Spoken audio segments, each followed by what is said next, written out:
It's really a kind of a strain to be shut in, isn't it? And you all know by experience by now what it feels like. Kind of confining and a little unpredictable, scary maybe to some extent. But all of you are doing a great job. And you're to be commended because you're really helping the health of so many people, particularly those of us that are a little bit older. So being shut in may not be very much fun. But I'll tell you something even worse. That's being shut out.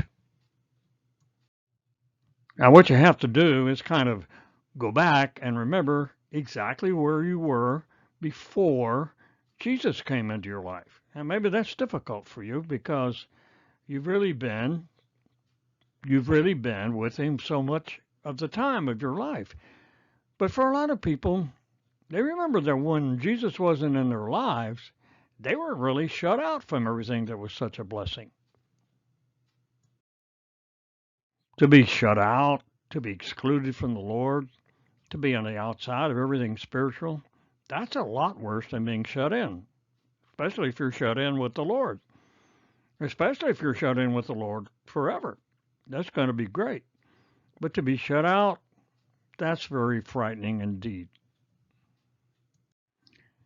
The book of Ephesians puts it this way, that to be shut out from the Lord is to absolutely be separated from all that's valuable, all that's wonderful. Being citizens in his chosen people, being an outsider to every blessing, without any hope or God in the world, well, that's very frightening. And Ephesians paints this picture because to be shut out is infinitely worse than to be shut in. The book of Ephesians is actually kind of all about God's plan to accept us, God's plan to include us so that we won't be shut out anymore. And from the heart of God, there comes this acceptance. So that's a very powerful and dominating idea when you think about it. Very wonderful idea. We can be included. And the reason this is so is because, as Ephesians says, God is rich in mercy. In mercy. Now, people are rich in a lot of things. People have money, they tell us. Some do. I don't, but a lot of people do. Or they have great cars, they have wonderful homes, so that's all great. But to be rich in mercy, wow, that's tremendous. And so God being rich in mercy doesn't want us to be shut out. He wants us to be included in his great plan. So as God puts it, God is rich in mercy because of his great love, which he loved us. And even though we were dead, and when you're dead, you don't need advice, you need resurrection, right? Because we were really caught up in things that separated us from God, but he brought us to life with Christ. By grace you are saved. Fantastic passage talking about all of us being included in God's love and plan. And so, because that's the truth, I must react to that. I just can't sit back and say, well, that's wonderful, that's nice, but I've got to respond to it. To be included with God is to accept him by faith. In other words, I've got to believe. Now, that's not any wonderful thing I'm doing. It's just being smart and accepting what's there for me. It's like a hungry person who has a meal set before him. Well, I still have to eat it, but I don't get any credit for it.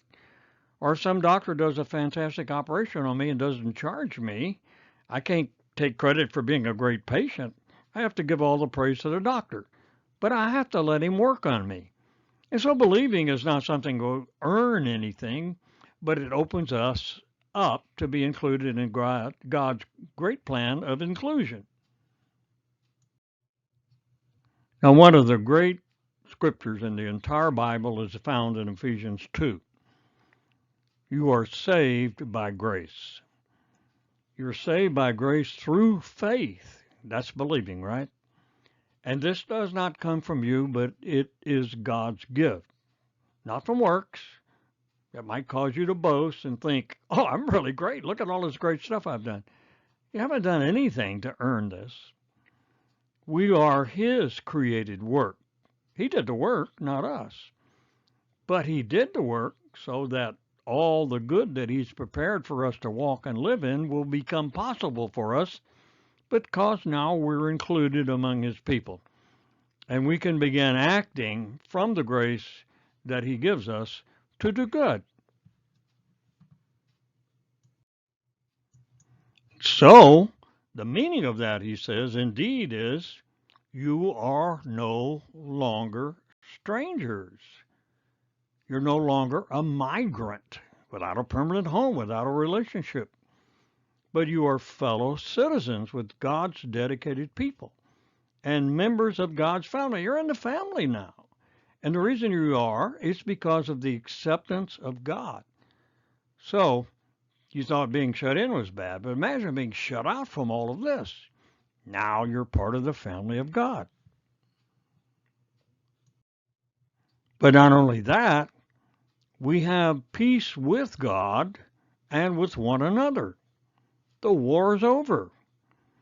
I remember many years ago when I was in Japan with the Marine Corps, right after the war ended. Well, I mean, 8 years later. And I was getting a shave by a Japanese barber, and it suddenly occurred to me this guy was probably shooting me 8 years ago. But then I had this comforting thought the war's over. And so the war's over between us and God, and it should be over between us and others that have accepted God. The offer of peace costs God so much, and you just can't afford to turn it down.